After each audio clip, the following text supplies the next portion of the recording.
Absolute honor. And I love the way that you're grounded. I felt like taking my shoes off too. You could have took them off. Yeah.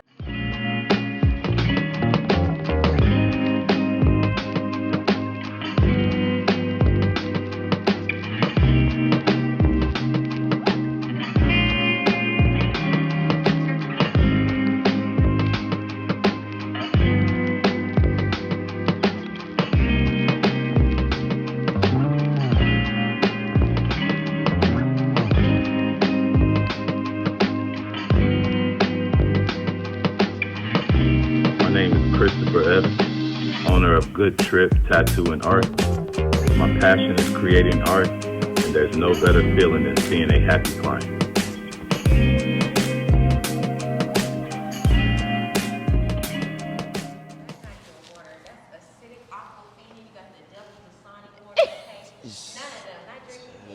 She said the devil, Dasani. She definitely said the devil, Dasani. For real? Yes. It's like very bad. Yeah, it's purified water. She's accurate in the holistic world. We don't drink purified aqua. Yeah. So what's wrong with purified because water? it goes through a process, so therefore it's more chemicals in it than regular spring. Yeah, highly acidic to kind of hold the purification in the bottle. Versus spring water, it's more so. It literally is coming from a spring in general, like more so of a stream. It has to go through some form of purification because it's coming, to how they have to bottle it, but that's created water versus spring water. It's not so much created because it was actually created from the earth. Well, damn. Yeah, it's all right. I still drink. Do you want water or do you just want it out of the machine? Sit out of the machine, baby. I'll be like, what kind of water you got? They be like, Aquafina. It says purified by reverse osmosis. Purified to So- the most acidic point. Well, damn. If you take and put a pH stick in it, You can see. it'll change. But you got to remember, osmosis pulls. It what? Pulls. What do you mean? Oh, pools. Like pull. Pulls. What? Pull. Pulls what? So okay, they probably took some water from somewhere, right? Right. From I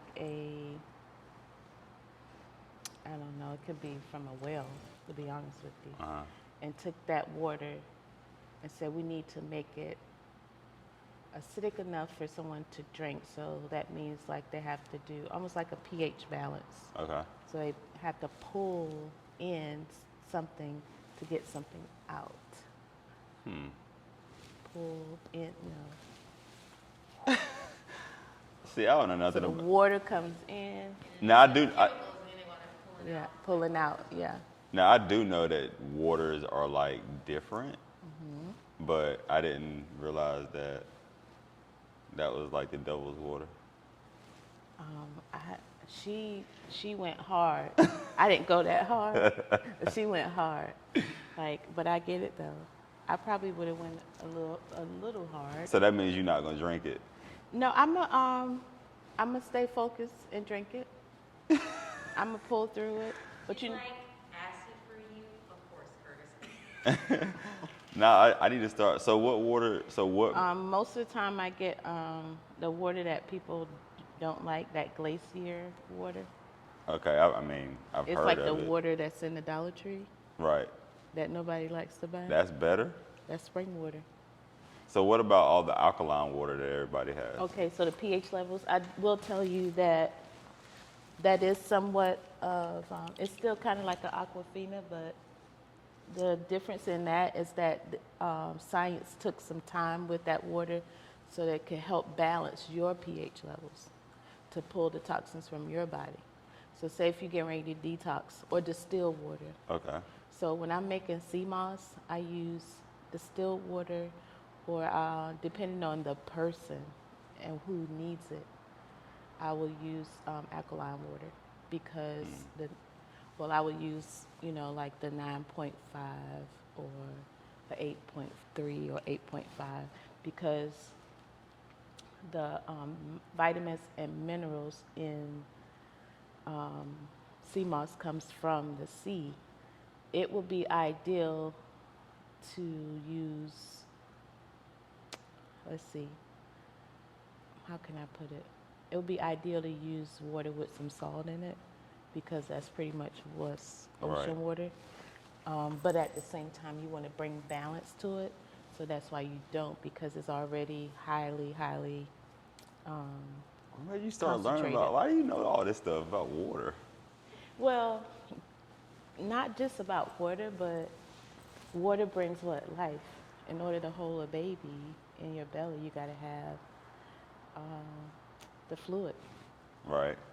They say, the baby can't even be born until you burst the water. Like you gotta Till the water breaks. till the water breaks. Everything flows through water. I need to look up that whole process of the water breaking anyway because. Really? I mean, I don't even understand what happens. I just know, all our whole life is like, okay, the water broke. And I'm like, okay, like, what does that mean outside of some fluid came out? What is that fluid? Where did it come from? Why did that have to happen They first? call it the amniotic fluid. Right. Yeah. That's crazy. But that's actually the fluid that's protecting the baby. What's good? Believe it or not. That's the fluid that's That's protecting protecting the baby. the baby. That water is protecting the baby. So water does what for us? Hydrates, it protects, it regenerates, all that stuff. Exactly. So say, for example, you go to the doctor and they say, oh, you have an infection. We're going to have to give you amoxicillin. Right. What they tell you to do, drink at least 8 8 ounces of the water, right. so it can go through the body. That's how we flow. That's how, you as an artist flow. Like water. Like water. You should. That's what Bruce Lee said. Yeah. Be like water. Yeah. You don't know about Bruce Lee. Yes, I do. I grew up on Bruce Lee. I got brothers. Say you got brothers. I have brothers. I have 2 brothers. Older? One is older, one is younger. So I got, yeah. So, I used to get like the older brother used to like take my doll baby and like, the younger one is like, oh, can you just put your doll baby away? Wow. So it's 2 different generations. My older brother is 50. My younger brother is 41. So you're in your 30s. No, I'm 45. For real? Yeah. I thought we were like the same age. Everybody thinks that, but I have a 20-year-old. Really? Oh my God, you really do think I'm a fetus. See? You're like, wow, that's crazy, right? Yeah, I didn't. I didn't know. Black don't crack, girl. Wow. It just moves. Yeah. Growing up on Bruce. Okay, so you know more about Bruce Lee than I do, probably then. Yeah. A little bit more. Right. Trying to figure out what he's like, Bruce. And then they say something like 5 seconds later. Yeah. Like, okay, Bruce. That's Bruce, funny. Bruce. You got them cleaned up. No.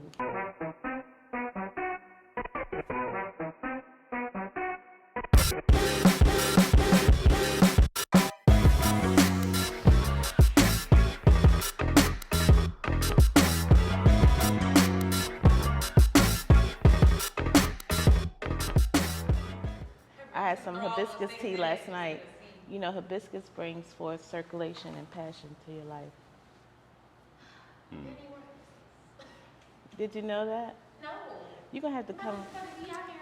You have to come to my shop. Now the Haven. Come. It's called the Haven. Well, I changed the name to Metanoia Holistic Haven because every time someone would call me, they'd be like, "Can I get a massage, please?" can I get a pedicure? Right. Not a spa. And I've been telling. Holistic spa. I Yeah, but that's Okay. cool. Because on paper, as far as my EIN, federal Right. purposes, the name of my business is Metanoia Spa. But I did a DBA, Okay. and it's called Metanoia Holistic Haven. So I still kept Metanoia, but I wanted people to know what Metanoia is and what holistic means. Right. And tell me what Haven. metanoia is. Then. Metanoia is actually in Greek, well, in Hebrew it means to repent, and but from a Greek standpoint it means transformation, transform. Okay. So you want to be able to transform your mind, body, and spirit Right. in order to see change. So it's a transformation experience. So that's why in Hebrew it's mean to repent, because in the Bible we're supposed to repent, turn from our wicked ways, and Right. be able to transform. And people, you don't necessarily have to announce that. People are supposed to see the change. Right. So, which brings you to holistic. Holistic is all things 360 degrees Okay. of life. So mind, body, spirit. You can't have one without the other. Right. If one is imbalanced, then it can bring another imbalance to the other. So like if you do not feel well physically, you go to the doctor says you have cancer, then that mentally affects your mind. Right. And then spiritually, how are you going to get past that if you don't have, know your higher self, your creator? Say, okay, God, give me the strength to get through this cancer. So then once you start believing in your mind that you're physically healed, and spiritually you know better, and then the body aligns and say, okay, physically I'm well. So even though you have cancer, everybody's like looking at you like, you just had chemo yesterday. Yeah, so what? I'm still like healed. In my mind, I'm okay. Physically, because in my mind I'm okay, and spiritually I know I got myself, because I'm at my higher self now, because Right. I'm not the cancer. Right. I'm dealing with a diagnosis, but not something that's going to kill me. Right. And so you're able to move forward. And so you said in your mind, people think. So that'll transition me right into asking you, in your mind, who do you think you are? Ooh, I love it. And you know why? Because I am. God is dope. I'm dope. So therefore, she is in me. I believe when I see God, I'm going to see myself. Right. That's my thing. I think when you meet your creator, it's going to be in your image, look like you. So with that being said, I know whose I am because I know who I am in my higher self now. Before I did not know that. But now that I do and completely recognize with it, it makes it more clear to me that I can say I'm great, I'm amazing, I'm sensual, I'm loving, I'm compassionate, I'm a mother, I'm a caring mother. I wear my heart on my sleeve. I can give you the shirt off of my back. I am the woman that holds my ancestors on my shoulders. I am the woman that my mom and dad decided to procreate and say, okay, here's this girl, and then they say, oh, I know this girl, I think she's a boy while I'm in the womb. And then my mom says to me, I didn't know even when I got pregnant with you, and I didn't even know when I was going to have you, but when I went to the doctor said that you would give me pain. Out of all of my children, you were the only child that gave me pain. So that means that you came with a price. So I was brought with a price. So I'm created, and who I am is to be a better person and be a better person to you, and whoever else in the world. Wow. Because it makes me a better person. So you said that you know who you are now. Yes. When didn't you know who you were? Oh, wow. Probably about 5 years ago. 5, 6 years ago. Which is actually pretty recent nowadays Yes. because the years kind of fly by. Oh, yeah. So 2017, I had a major surgery. I was going through a tumultuous divorce of deceit of someone that I thought I knew. And one day I woke up and said, I don't know who the hell I am, how am I going to get through this? So I packed my bag. My parents live in South Carolina. I literally went home, shut myself in a room, and cried. But throughout the process, I had to go through the process. Right. And it was a process of self-discovery, because the whole time you kind of really know yourself, but then you doubt yourself, and then you're like, well, that's not me. That's not who they want me to be, so let me fall back. And then you end up going to school for your master's degree, Okay. you know, because that's what people want you to do.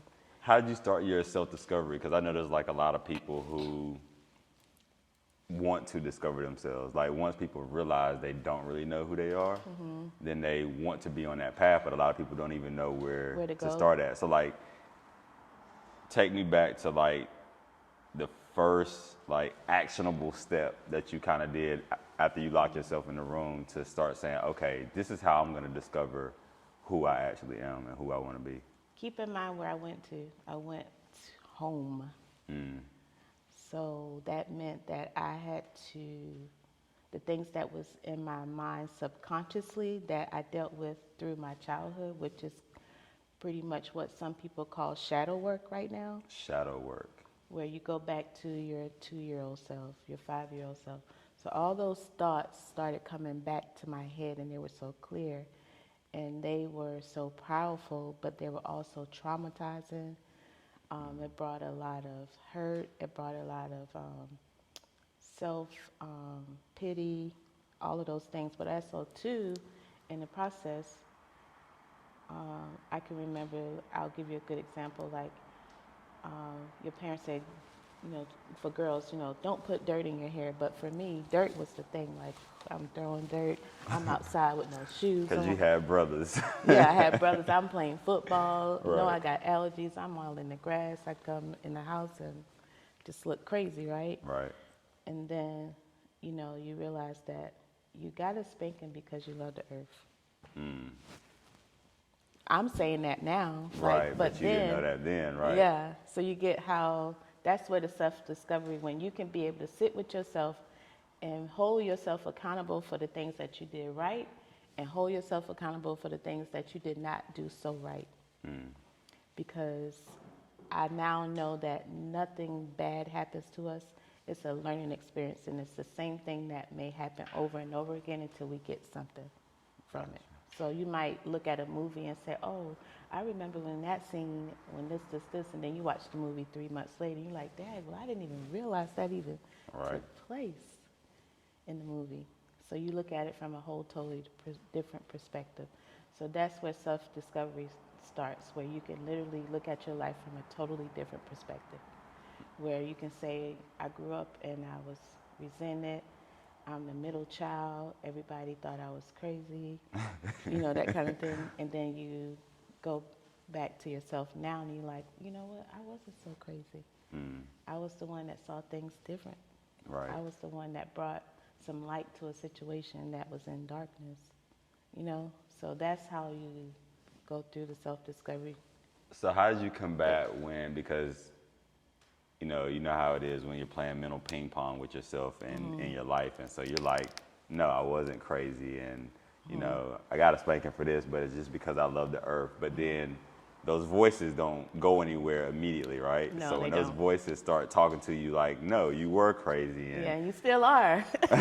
right. You know? So how did you fight past that point to get to the point to like suppress it enough or get rid of it enough where you could just really kind of walk into who you were? Therapy. Yep, therapy. Did you tell anybody you were going to therapy? No, just like my husband at the time knew I was going to therapy because I was trying to go to therapy to work on the marriage. So he wasn't going with you? Low key, we had sessions together. Okay. Right? And then to make things fair, the therapist said, I'm going to see him on the individual level, and I'm going to see you on the individual level.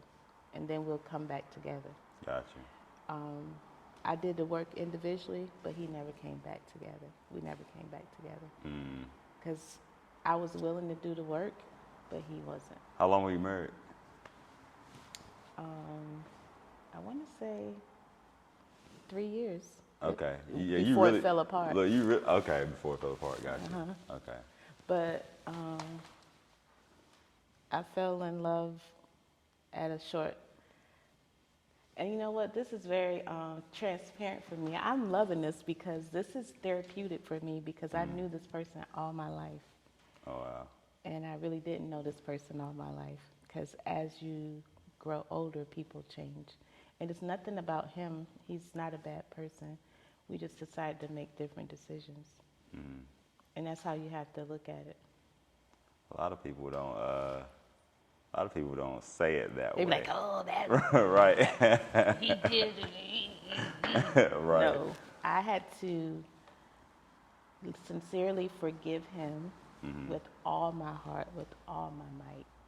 And I say this because, with all my heart and with all my might. And I said, if I can forgive him, then it's going to only make me a better person today. And that's what I kept sticking with, even through the frustration, even through the hurt, yeah. See, I hold grudges. Where it's going to get you, though? It don't get me anywhere, but it allows me to Hold a feel, grudge. Yeah, it allows me to feel how I want to feel about So think who I about want the to feel. amount of energy you take. But it doesn't take me a lot of energy to hold a grudge. Like Really? for some people, it does, and it wears on them, and this and the other. It don't bother you at all. I So can how still- do you hold the grudge? I just know like I'm never messing with you again. Like Yeah, you feed the long spoon. very, very long spoon. If Yeah. if I hate you, then it's the longest spoon in the world. Like I don't even want to Hate ever. is a very strong word. Well, I hate a few people. You hate what they've done. No, I literally hate. There's only maybe 6 people that I hate. Like Donald Trump, maybe. No. Donald Trump, he all right. Yeah.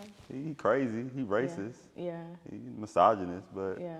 he's done. He just done some got- couple yeah. good things too. Yeah. Abraham Lincoln, I don't hate George people that I don't know.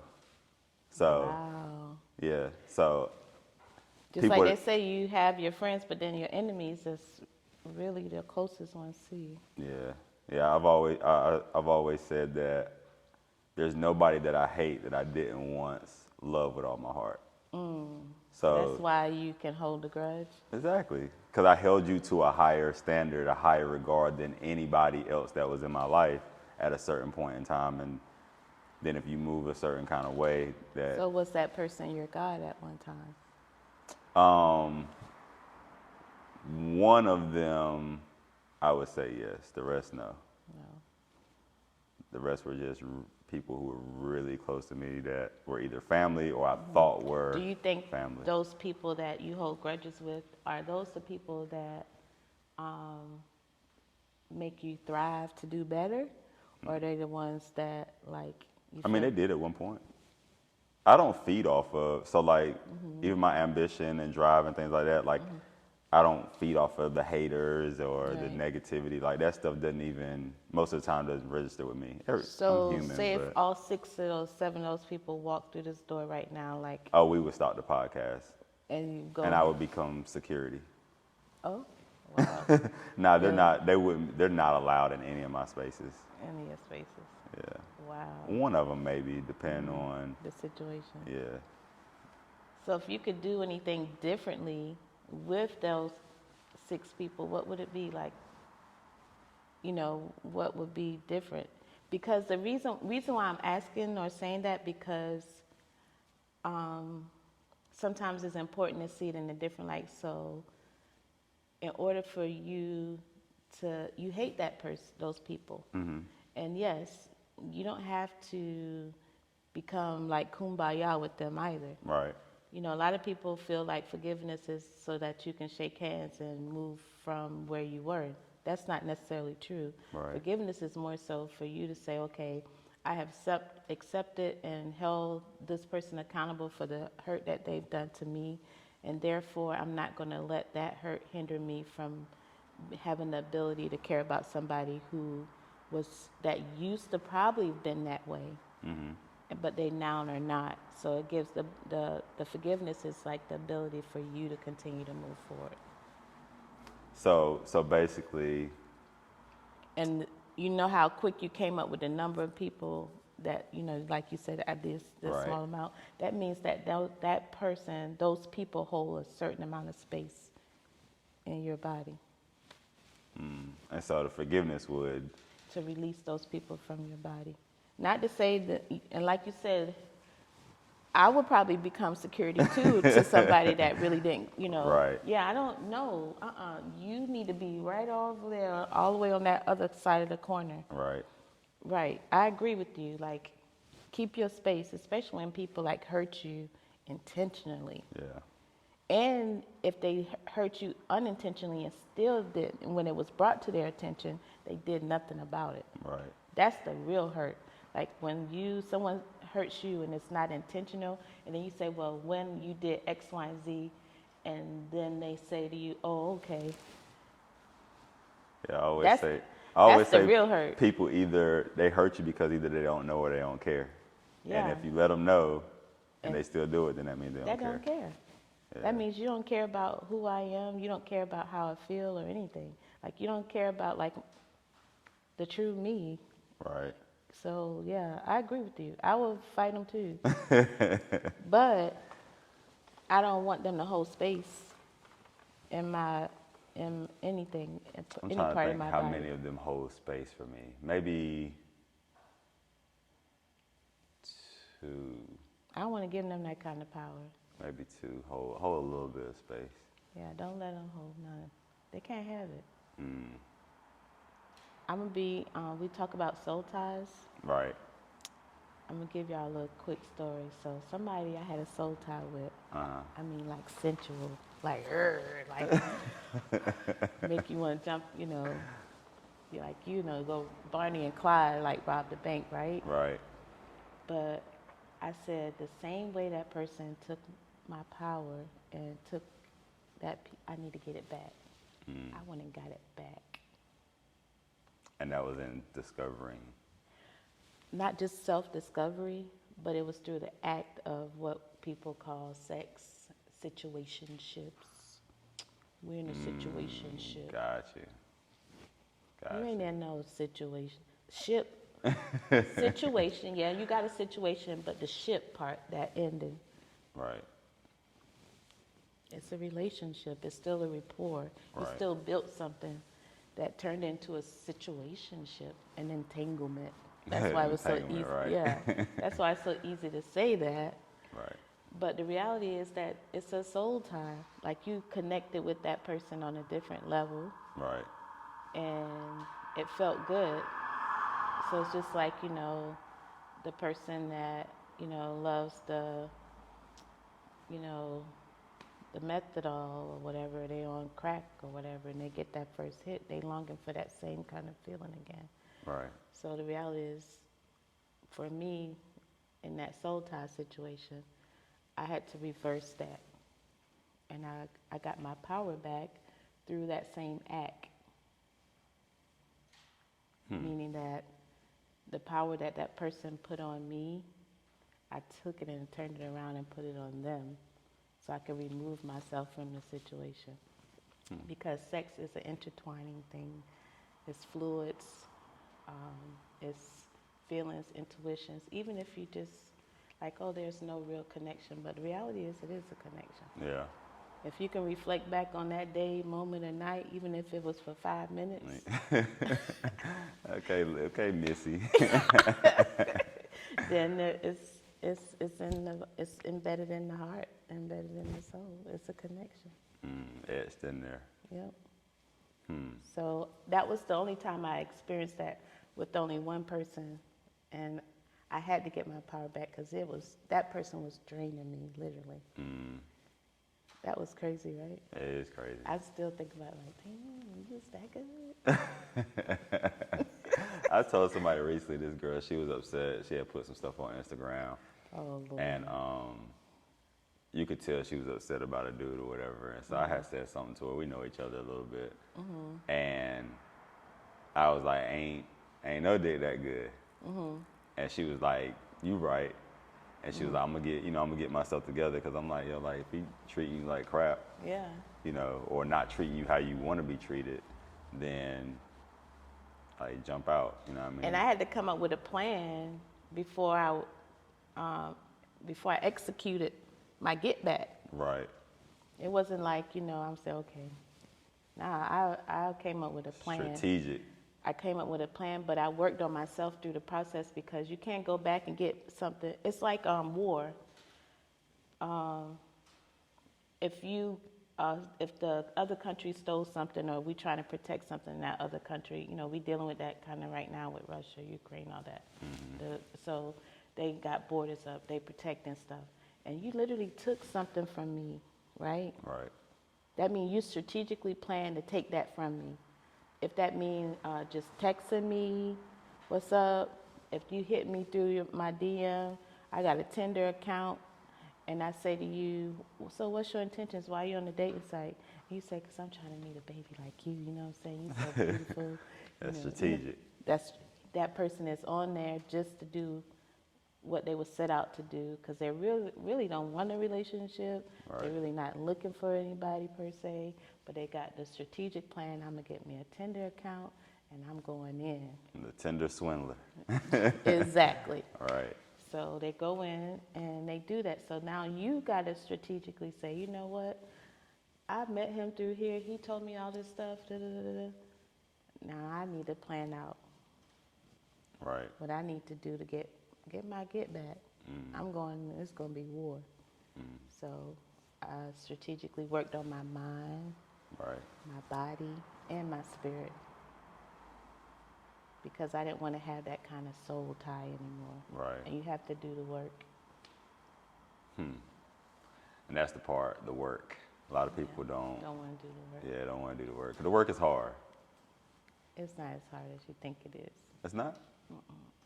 So why do so many people have such a hard time doing the work then? Because they looking at the stuff they got to do, and they just need to do it. Even for me, I'd be like, Dad, I don't feel like I got to do this. I don't feel like doing it. Maybe I can find somebody else and pay them to do it for me. Right. So I think you have to make a conscious decision, like who you're going to pay. You're going to pay the cleaning lady to come in and clean up twice a month. Right. Or you're going to say, okay, do I need to take this money and buy some real cool, nice stuff to clean with that's going to help me cut down on my cleaning time? Right. So it's kind of like what you make your decision, but you still, priorities, and you still got to go through the process. It may not be as hard, but you still got to go through the process. So that's what I'm saying. Like, even though you say, oh, Dag, I don't really want to do that. I don't really want to do this. You're still doing it, but you just came up with a different way of doing it that made it easier. So you mentioned your master's. How long after you went back home did you start the process of Get my master's? Yeah.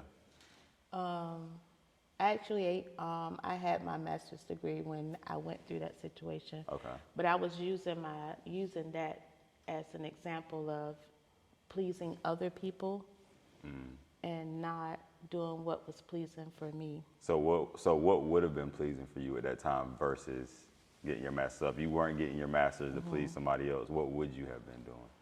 I probably would have been more in the entrepreneurial spirit that I'm in now. Right. If I could go back to, and I'm about to tell my age, if I can go back to 94 Okay.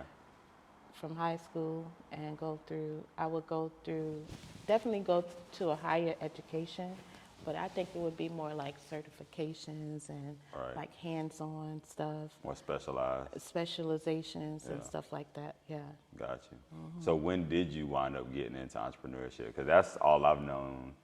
Before, right? Since we met. God, I don't even know it was always in me from day one. So that's what I'm saying.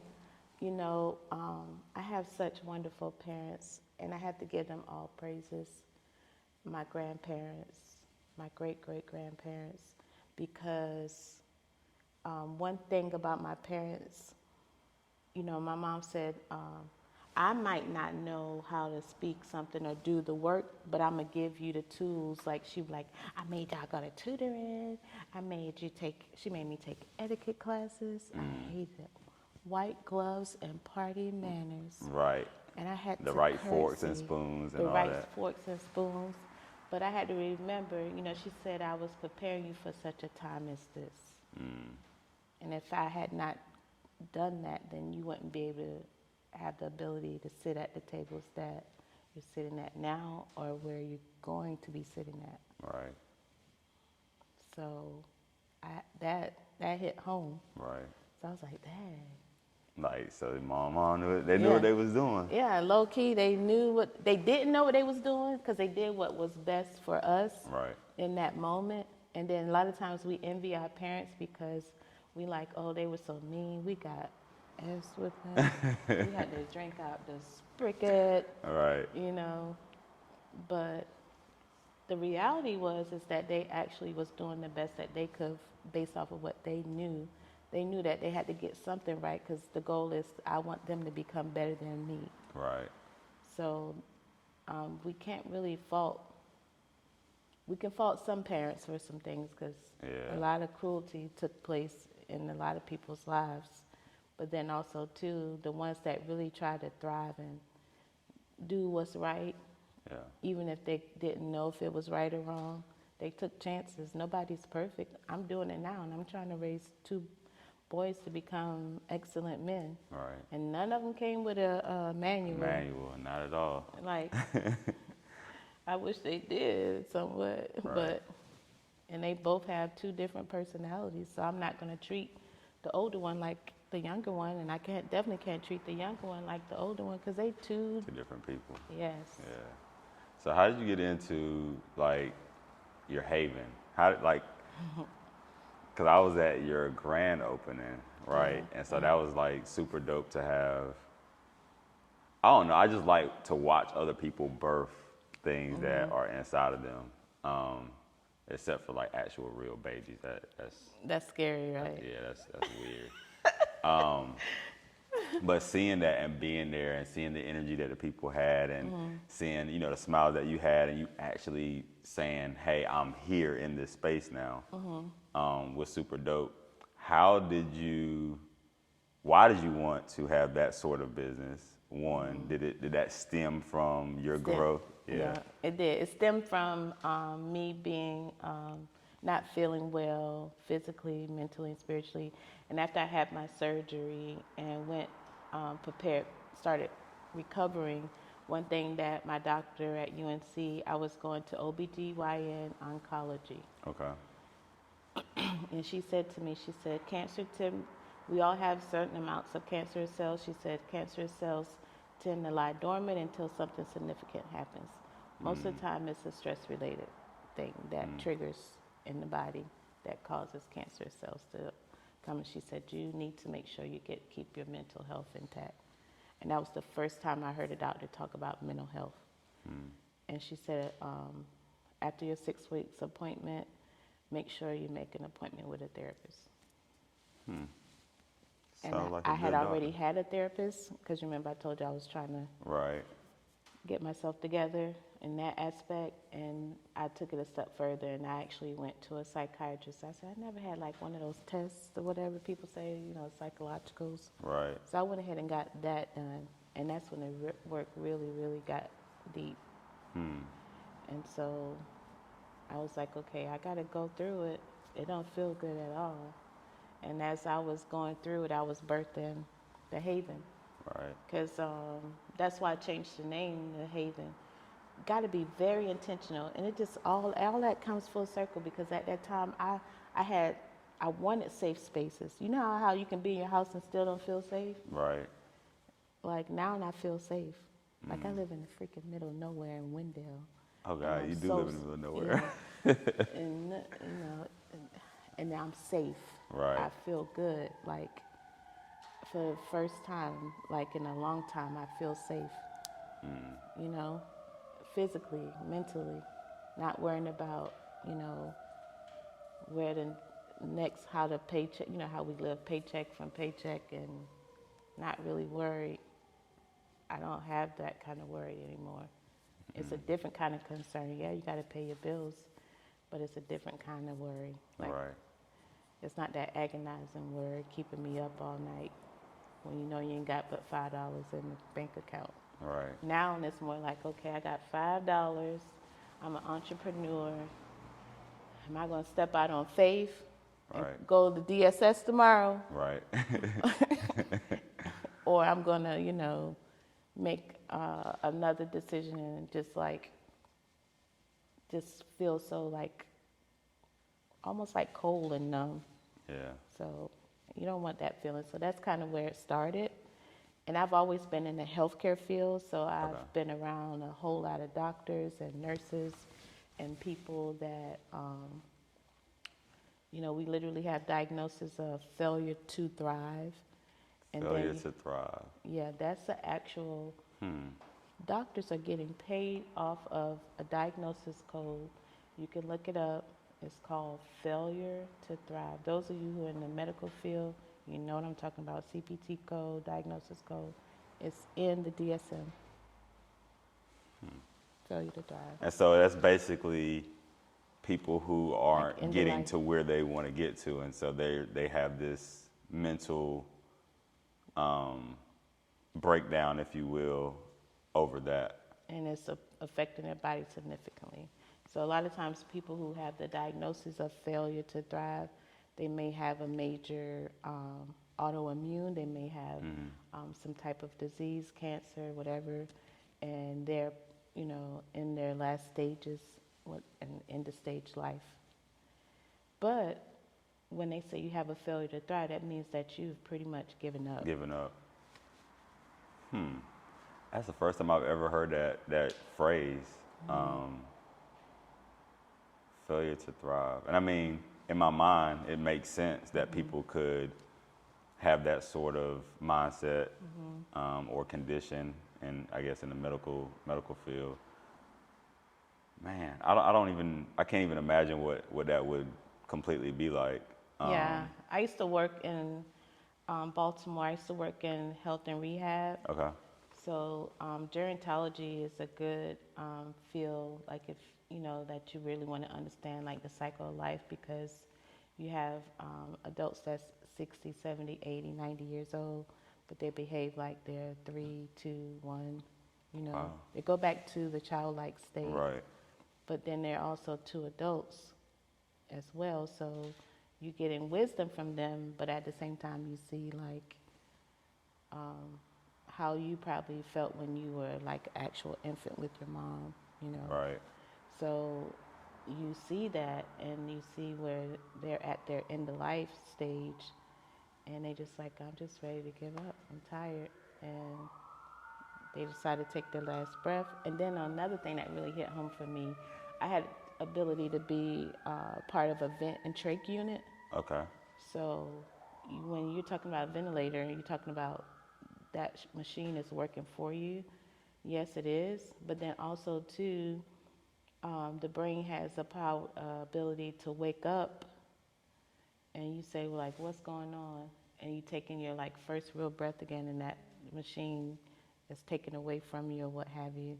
That's like typically when they first wake up, that's the first thing they want to do. They want to like take it off, like I want to breathe on my own. So to see that, I've seen people die and come back to life, and I've seen people live and make a conscious decision that I don't want to live anymore, pull the plug, because I know that's part of what's keeping me alive. What was that experience like watching someone die? Because I know I've actually seen somebody die and be brought back to life as well.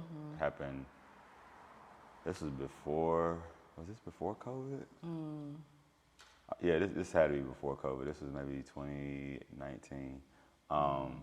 What was your experience like watching someone like their life leave their body, and then to watch them be brought back? Yeah. I think when we say life and death is in the power of the tongue, that is like 110% true. And there's two things for certain. You will live and you will die. It's the part that we do in between, because I think that's what brought that person back to life, because of the stuff they were doing in between. And I don't know if they had a conversation, because you know there's different dimensions and realms of you leaving this world. Right. And so I don't know if they would had a conversation with some people, or was talking to their God and was creator and saying, okay, and the creator like, what you doing? And it's like, well, I want to be with you. They're like, no, I'm not ready yet. They literally having this long drawn out conversation. It might last for 5 minutes. It may last for 3 minutes, or it may last for 6 months on a ventilator. You know what I mean? So, but like you said, it does something to you. It causes you to appreciate life even more than ever, because it can be taken just like that at any given time. And this past year, that's taught me a lot, because I never thought suicide would hit home for me. Right. Like I hear about other people, but suicide this past year, like, punched the hell out of me. It's like, now that you're talking about that, like I'm going back to the instance of when I saw someone die and be brought back to life, and you were talking about how they were having, you know, you feel like they were having those conversations with their creator, and you know, however long that takes. And it's crazy because that particular day, we were doing community service and we were planting trees, which is A beautiful thing. right, you know, helping to bring forth life and, you know, all the stuff that trees do. And I never thought about the fact that that life versus death was there, because that's what we were literally doing, with planting trees. And then this man literally just fell out, fell out. And after maybe a minute or so, you could tell like he was all the way gone. Right. And it took them maybe, they got him revived like right after the ambulance showed up. And so I know it had to be at least 6 or 7 minutes that he was gone. But I never thought about. And what did that time feel like to you though? It felt like So I'm forever. not, so for me, I'm very, most of the time, I'm very logical. So the first thing was when he fell out, I knew that the first thing I thought was, dang, I don't know CPR anymore. Because I used to be certified as CPR as a kid. And I hadn't, and I'm like, crap, I don't know CPR. As soon as I saw somebody going towards him that was like, I know CPR, my next thing was like, okay, let me get the kids away. Right. So I'm not a panicker Right. in situations where things happen. Right. I didn't really think about it like that until after we got the kids away. Some of the adults that just couldn't watch went away. And then I went back over and I was just kind of standing there watching them trying to revive him. And I'm just like, his wife is there and Right. she's crying. And I'm just Right. like, man, like, what was their relationship like? Right. All that stuff. Right, you know, were they mad this morning? You know what I'm saying? Like, does he have kids? Like, and I guess because I'm a writer, I'm like, I feel all these things and start thinking about these things that some people who would panic in those situations wouldn't be thinking about. They just like, oh my God, somebody's dead. So I was real calm and kind of like probably more in the moment at that point in time than I normally am. I even thought about, because I watched a lot of movies, American Beauty. Have you ever seen that movie with Kevin Spacey? So you remember when old dude got shot in the head, and then the kid, he's just like, Staring like, oh staring my at God. like staring at him, blood just flowing on the counter. And I was kind of in that state of awe and Right. wondering what this person's life was like And in what's that the moment. next step? Yeah. Right. And so then it was crazy because one guy was doing the compressions and everything, the CPR, and it wasn't working. And so there was another guy, he just runs over and just literally push the guy on the ground, and then he's doing it, but he's using a different, I can physically see he's Right. using a different technique. Neat, right. Wasn't working either, but he like he wouldn't stop. Right. Because they were like, yo, he's gone. He was like, no. Like, and so he just kept doing it. And then the ambulance pulled up and they finally put the paddles on him, and that's what. Okay, so you see how life transitions. Somebody started out with CPR with him. Maybe that person that was doing the CPR first was like, I'm just doing my due diligence, right? I'm certified. Right. But that other person that came was like, nah, I'm certified and we gonna get, I want that person to work on me. Right. You get what I'm saying? You gotta know that people, their drives, their intentions, people don't even realize like the power that we possess. Like, for example, going to Starbucks and you're like, well, I want a caramel macchiato. And the person behind you that's serving you, they're like, well, she wants this, okay. Good morning, how you doing? I want a caramel macchiato. You know, Right. the way that I came in with intentions that coffee is gonna be like the bomb. Right. And therefore that person's gonna actually take the energy from you to create a nice, good coffee for you. Maybe that's why I never get So good service at McDonald's. Cause you're like, can I get a big Like, let me get a fish fillet. I know Yeah. y'all ain't gonna drop it Just, fresh, you please. know, Like, right. Yeah. It was sitting back there for like 2 hours already. But that intention. Yeah, like Chick-fil-A. Why you think Chick-fil-A is so successful? Right. Chick-fil-A, you'd be like, oh, my sandwich wasn't quite right.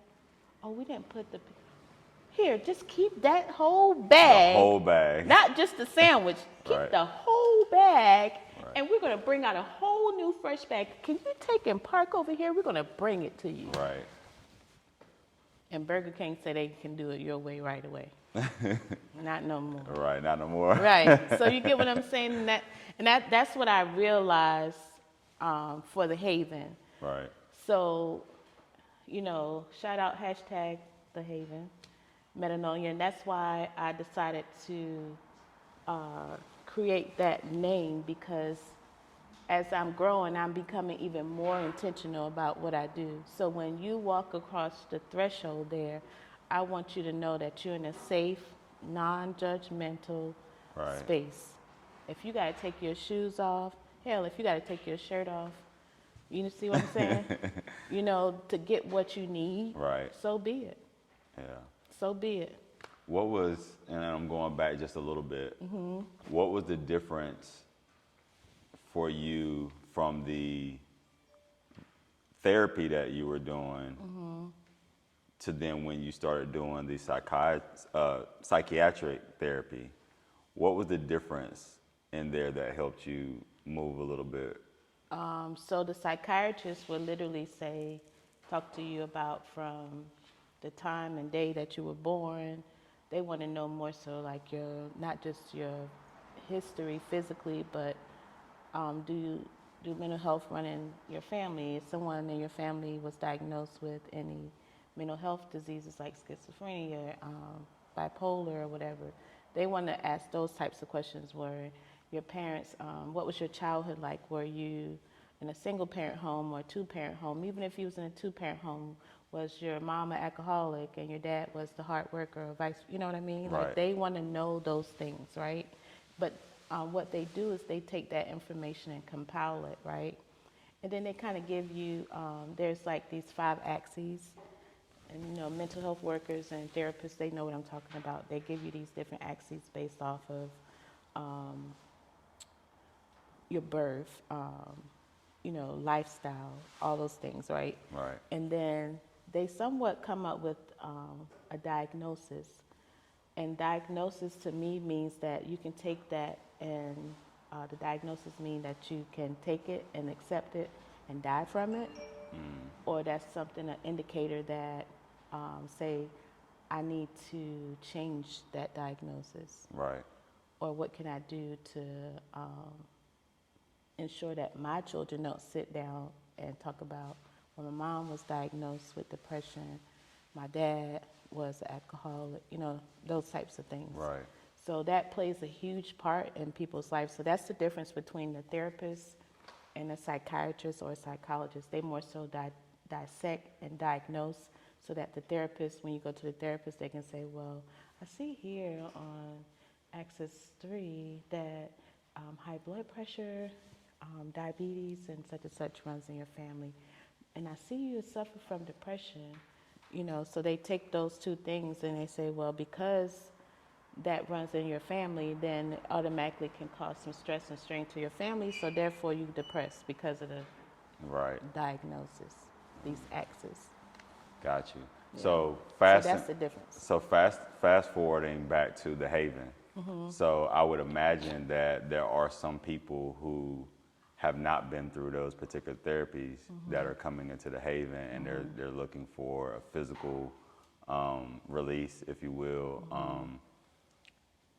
Are you able to pick up a lot of times that they need what you provide, but also need these services as well? And when that happens, what do you do? That is a very significant question, and that itself is why I do what I do. Because had someone come to me, had I been able to go to a Haven, sit down and have a conversation, that person probably would say, well, for me, I'm a holistic health practitioner, but just based off of your feelings and my energy, what I'm feeling from you, although I've done a few Reiki sessions with you, this is what I picked up from you. So here's a referral to the chiropractor, to the therapist. This is a really good therapist. Here's a referral here. I've worked with them in the past. I have a few people that worked with them in the past. They do actually accept your insurance. Matter of fact, this person doesn't take insurance. You know what I mean? And so with that being said, had I had all of that, then I think it would have been a little bit of an easier process of the purging. But at the same time, I don't regret the process I went through, because now it helps me help people even more. So with that being said, although I'm certified holistic health and lifestyle coach, although I'm certified in Reiki, although I'm certified in crystal and healing and womb care and healing the womb, because guess what? Everything is birthed through the womb. Like, you got a womb. As long as no babies ain't come out of them. No, you ain't got no babies. But, when you start flowing, that's your thing, right? Right. And it builds up, and it starts flowing before you know it, it's birthed. Right. So everybody goes through that process. So that's, physically, mentally, spiritually, like you said, whatever new venture you want to take on, you've thought about it, it's in your gut, like you feel it, like I got to do this. And if I don't do it, I'm not going to sit right until I do it. Yeah. And so you birth. So with that being said, yes, I want people to come in to the Haven for energy movement. I just started an energy movement class. And some people was like, what do you mean energy movement? I said, energy moves. Do you know that you can be in a room of people like we are right now and sit down and say, okay. And they like, dang, her energy off. Yeah. They be like, before you know it, because I'm the way I'm giving off, the whole room, the whole Feeling the like same atmosphere changes. Yeah. That person gets up and walk down there, everybody like, woo! I'm so glad she gone. What I mean? Have you not seen that before? Yeah, I've seen it before. Okay, so that means that energy, carries. Yeah. And sometimes people, their energy is so strong where I'm partying and I'm like, okay, I'm so glad to see you, Curtis, but I got another appointment at 5. You're like, okay, no problem. And I leave, but everybody's like, oh, I'm so glad she came by. And then somebody else walk in the door that I'm leaving, and another person comes in, and you're like, oh, okay, good to see you, girl. And everybody's still partying, still having a good time, because the energy was already high. Even though I left, my energy is still there. Still there, yeah. Explain to me what Reiki is, because I've heard a lot of people talk about Reiki. I have friends that be like, yo, I do Reiki. Got a lot of people coming out the woodworks now. And I have no idea what Reiki, I don't even know how to spell Reiki. Everybody's spiritual now. What is Reiki? So Reiki, just to give you a little bit of history behind Reiki. Please. There was a Chinese man that studied Christianity. Okay. He was in the foothills of middle of nowhere, pretty much. And he was like, well, if Jesus had the ability to heal, why can't I? Mm-hmm. So he really studied the science of Jesus. Okay. Because people think that Jesus came, to save our lives. He came so that we'll know how to live. And some Christians gonna get mad at me. Yeah, I was about to say, you touching them right now Yeah, they probably like got the holy water. on a Sunday morning. But the reality is that it's Buddhists may feel like, okay, this right here, they're not praying to the mannequin or whatever they call Buddha. They're more so, that's a symbolization. Right. So in Christianity, is Jesus a symbolization of what God is like? Is Buddha a symbolization of what God is like? Right. So that's the way I see it. I think religion was created to bring separation, Okay. and could actually potentially and have brought bondage. We see it all the time, you know, in different cultures, you know, Muslim fighting over land based off because they say this is Christianity, you know, this is the land for the Christians, but this is the land for the Muslims. And the reality is they love the same God. They just call them different names. Different and names. stuff. Yeah. And I'm gonna be honest, I'm a Christian. I grew up Christian, and I wouldn't be saying this if I didn't start doing the self-discovery. Right. But like my mom always taught us, you have to know God for yourself and have a personal connection, direct connection to Him. Yeah. And so with that being said, that's rooted and grinded in me. So it was important for me. I couldn't no longer, my mom, she's a prayer warrior. She gets a prayer through, that's her gift. But I had to learn how to pray for myself and not call my mom every time I was in a bind, because that's not right for her. I need to know that for myself. I really need to call on God myself. You know what I mean? Right. So that's the difference between the two. And I want people to know that Reiki came from that, right? So this is this man, Usu. Some people pronounce it in different ways. Uh-huh. So he brought about Reiki. He was Rei and Ki, your chi. Ki is like your chi, right? But Rei is much more God's like. Some people, call it angel light. Whatever your higher power is, having the ability to transfer energy. Right. Not everybody can transfer energy in such a way, but you want to be able to transfer healing to the next person. So I'll give you a good example, because I actually did talk about Reiki at a church, and it was mind-blowing to many people. So I say, when the altar call comes, Right. and you go before the altar call, you've been in there praising God all day, all morning, and he says, come to the altar. Those of you who desire to be healed, those of you who want to come to Christ, those of you, let me pray for you. Right. You go up to the altar. Nobody else can hear what you're saying to the pastor, right? Right. But you go and you say, Pastor, I lost my job. My kids only got 3 loaves of bread left, and my husband left me last week, and I really just need some strength.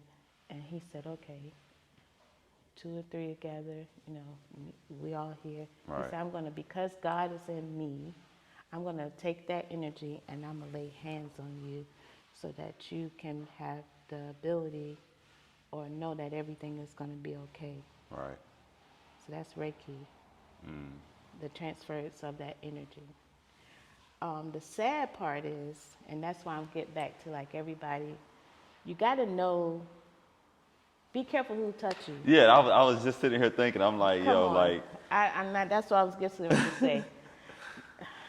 That's the difference. Right. Some people might come in to see me for Reiki, and based off of the gifts that I now am comfortable with sharing, I know who to touch and who not to touch. I've had people come into the Haven, but they didn't come in for the right reason, and my prayer is always that whoever comes in with good intentions. But the ones who don't, I have literally had people come in, walk in, and walk back out. And you know why? Because their intentions was not to come for healing. Their intentions was for something totally different. Like they wanted to see, let's see what the hell this girl doing, or Right. like, let me see a way I can like demise her, or what have you. So that's what Reiki is like. Reiki is a transference of energy. That's me agreeing with you and saying, you know, because I know whose I am, Right. and I know that I'm just a vessel, Yeah. a transference. So your higher self is in me. I'm the creator, but the creator is in me. So Right. it's just flowing Flowing through through. to you. And healing takes place not from the outside. Healing takes place from the inside out.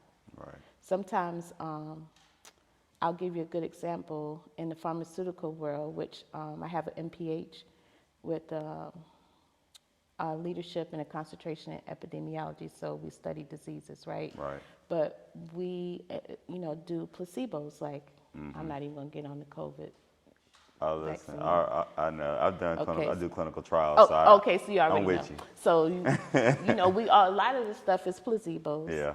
So if I say, "Oh, I'm going to give you the vaccination," boop, your mind already say, "Oh, okay." Right, because I got the vaccination, I so you're got going the to feel vaccination. different, yeah. And oh yeah, I felt good. Then you talk to your girlfriend later on, and you be like, "Yeah, girl, I got the Moderna. You did too."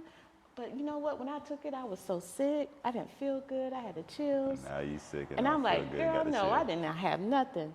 The reality is, it's a strong, strong possibility that you got a placebo, like you got water Yeah. first. But because in your mind, it started there. Yeah. Because in your attentions, that means you literally went to Walgreens and you said, they got a 3:00 appointment for my first vaccine. I'm excited because I want to be vaccinated because I don't want the virus. Right. So in your mind, then it gets into your spirit, it's in your heart, that you know once they give you that shot, you covered. Right. And it was just the act of the shot The act of the that shot. got you. Yeah. So that's how Reiki works. So my job as a Reiki practitioner, soon to be master, is that I have the ability and have the understanding that, and knowing that when I get ready to touch you, that my intention is not even about me. It has nothing to do with me, but it's about ensuring and knowing and the same confidence that you have that you're going to be healed or whatever needs to take place, whoever you need to hear from. I don't care if it's Buddha. I don't care if it's, you know what I'm saying? Right. As long as you hear from them. Right. Right. Because when you walk out of the Haven, you definitely will not leave the same way you came. And if you leave the same way that you came, then that means I did not do my job. And that bothers me as a person because I thrive off of other people. Yeah. Energy. And that's why I said, sometimes I have to separate myself from people. A lot of people that I used to talk to, I don't talk to anymore. A lot of people that I never talked to, I now talk to. I'm glad I'm in the number. Yes. So Glad I'm in that's the number. Reiki. Okay. So So now I understand Reiki. it's the That makes transference. sense. And it's the belief. Yeah. We believe in God. We believe that Jesus hung on the cross. You know what I mean? You It's the just- belief. You just, when you said that, because I know a friend that I have in mind that is very into doing Reiki. And when I tell you the belief that she has just in herself, just on a daily basis, is beyond anybody else that I know personally. And that's how Jesus was. That's why the study of Reiki is so powerful within itself. So why the church? So why we never hear that about Reiki in the church? I've never. Because that's personally- blasphemy. And it's not a God. And because the paganism, because, King James and all these people, they knew. They was Right. getting Reiki. I can tell you that people pay $500, $600, $700 for Reiki sessions. The sessions that I give that typically go from $65 to $100 Right. in other parts of the country and the world, they would pay me thousands Wow. because they know if that's the case, That good to go. it's mind blowing. Yeah, just like you said, your friend that receives Reiki. She does Reiki. And that's why she Right. walks around and such, because I do Reiki on myself. And that's another thing about Reiki. There's different levels of Reiki, and there's what we call, you have to be in an alignment and attunement. There's still transference. So the first level of Reiki, you literally have to learn it and do it on yourself before I can do it on anybody else. Wow. So if somebody wants to do Reiki on me, the first thing I should ask them is, have you ever done Reiki on yourself? Yeah. Oh, yeah. And if they say no, run. Yeah. Or they'd be like, or you say, because some people ask me about, that know about Reiki, and you can ask her about it. Sometimes I'm pretty sure people ask you, what's the symbols? Those symbols they look more so like something that's demonic, or like you see how I'm holding my hands? Right. This brings peace and power to your life. Nobody knew this. It's a mantra. You can look it up. But it pretty much means that you have power. Like, I'll give you a good example. Mark Zuckerberg probably sitting at the table like this right now. Barack Obama did this a lot. Power. Well, you about to have me walk around like this all the time. You know what I mean? Like, Power. He's talking. Well, you know how, back when he would sit back? right. Watch one, and then he sits up, and he's letting y'all, everybody's like on the edge of their seats because they knew he getting ready to say something powerful that would change. Barack came from God. Barack, it's his name is actually in the Bible. Yeah. There's a story behind him in the Bible as well about what he was supposed to do. And I actually went to inauguration. Okay. I was full-blown pregnant. It was people who was like this. I was living in the D.C., Maryland area at the time, but I promise you. And that was the coldest day in D.C. that I've ever had experienced in my whole life. It was beautiful. The sun was shining like this, but it was like 18 degrees. Like me and you sitting here in the sun, that sun is actually heating us up right now. Good. Yeah. And it feels good. But that day, nothing could make you feel warm. So there was something about him. I met people from Australia. I met people from Nigeria. I met people from Venezuela.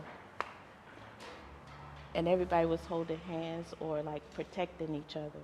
Who has the power to do that? Wow. So, yeah. But Power. That's power. I'm about to start doing that all the time. I'm gonna look it up too. Yeah. I'm gonna look it up. Mantras. So there's different. So you don't have me doing something Yeah. crazy. You be like, No. yeah, this means power, and I'm finding out it means something crazy. Well, that's now. the whole, and that's the thing. Even Deepak Chopra, you watch them. You watch all these different people that people bring from miles and miles away from different countries, and they literally sitting like this, or they sitting like this, or the hair is a certain way, or they cut their hair bald, and everybody's like, why the fuck they just do that? Right. It's for a reason. It's for a reason. Yeah. It's power. What's next for you? Well, what my parents have told me, and based off of what my ancestors have shared with me, and what I'm feeling now is that my goal is to not necessarily bring light to myself, but to bring light to other people.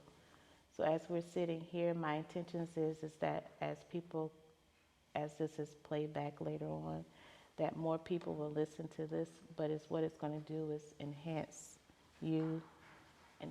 all these creative artists around here. And I don't want the glory for it. Right. It gives back. And it's not like I want to toot my own horn. I'm very humble. I know he's going to take me to higher places. I know that for a fact. Places that I never thought I would ever be or go. Right. My next goal is to study abroad. Okay. Where at? I'm looking at Barbados. Okay. For right now, Costa Rica, and then Thailand. How long do you want to study abroad? It's interesting because I have family in Barbados. Okay. I have family in Jamaica. Oh, wow. I have family, well, not necessarily family, but friends in the UK. So you might not come back. No, I think some places I feel like they're going to take me a couple of days. Well, not overseas. There's actually a few places in North Carolina that I'm planning on spending a few days. Okay.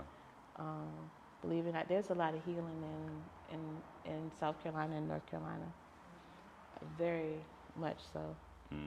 Like the spring water. Okay. Yeah, it's a lot of springs. It's a spring actually in South Carolina you can go to with your own jugs, fill it up, take it back. The most refreshing And water. they ain't charging nobody? Yet. Not yet, Right. but you know. So you talked about just now, you were saying like the things that you want to do. I asked you like, what's next with that? And so in the beginning, I asked you, who do you think you are? Right. Now I'm going to ask you, who do you think you will be within doing those particular things that you're going to be doing next? That same person. Just continuing to, again, you have to remember everybody that came before. It's like even Zeus. A lot of people say that I remind them of Yamaya, the goddess. She's like the goddess of water. Okay. Like life flows. A lot of people say, "Oh, you remind me of those shoes." I even had people from Africa say, "You remind me of my aunt from the tribe." I'm like, "Who? I don't know that tribe." Right. But the reality is that I'm still going to be myself, still who I am. I'm still, I am God. God is dope. I'm dope. Right. I'm loved. I'm humble. I'm still that same woman. I'm a wonderful mom. I'm compassionate. I'm sensual. I'm erotic. I'm still going to be that person. Like, I love my brothers. I love my sisters. Stephanie, Horace, Keon, I love y'all. Like my parents, my grandparents. I'm still going to be that same person. My children, John and Miles, I love that. Those my heartbeats. Right. And so I'm still going to be that same person. I think that it's important that you not get so hung up in like titles and stuff, but it's like more so like who's giving me the power to do that. Because sometimes I do have to go into, I don't call it hiding, but it's like I'll sleep for 12 hours straight. Or I'll spend like 3 or 4 days, just doing what's priority, not answering calls that people may consider important. Right. That kind of thing. I have to disconnect sometimes because so many different energies can come at me. And just like, there's spirits, there's demons, all of that. So principalities. So when you are in those spaces, Right. the higher you go, like you said, that's why I say I have to continue to remain humble and be myself, because the higher I go in things, the higher those same demons, those principalities are going to attack me. Right. So I have to be prepared.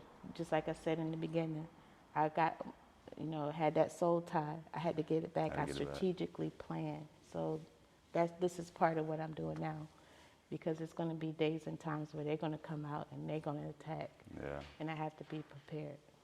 Dope. Yeah. Well, I appreciate you coming on with me this morning. Oh no, it's been an absolute honor, and I love the way that you're grounded. I felt like taking my shoes off too. You could have took them off. Yeah, and that's important. A lot of people talk about different things. That's weird. Why she got her shoes up? No, that's beautiful when you know that you're grounded in certain ways. Right. Yeah. Yeah, I try to make sure I That's feel that root comfortable chakra. in Yeah. other. Yeah, see, I still need to get into the chakras. I hear people talk about them, and Yeah. So I'm creating. I'm actually. Hopefully it'll launch probably sometime in April, but it's Okay. just going to be where you can literally plug in, learn as you go about the different chakras, because the reality is that it's just 7 main ones that we talk about. Right, but there's other ones. Oh, there's so many. Oh my Right. God. Yeah. Cool. Well, again, I appreciate it. Yeah. And, No, thank you. Nah. I'm humble. Yeah, this is dope. I mean, it's been a while since we got a chance to talk too. Yeah, So yeah. it's good to kind of not just catch up beforehand, but then to like start learning about what you do and how you do it and yeah. things of that nature. So I definitely have some stuff to take away from it. I'm Absolutely. pretty sure. It's a blessing to be a blessing. Dope. Yep. That's the episode. All right.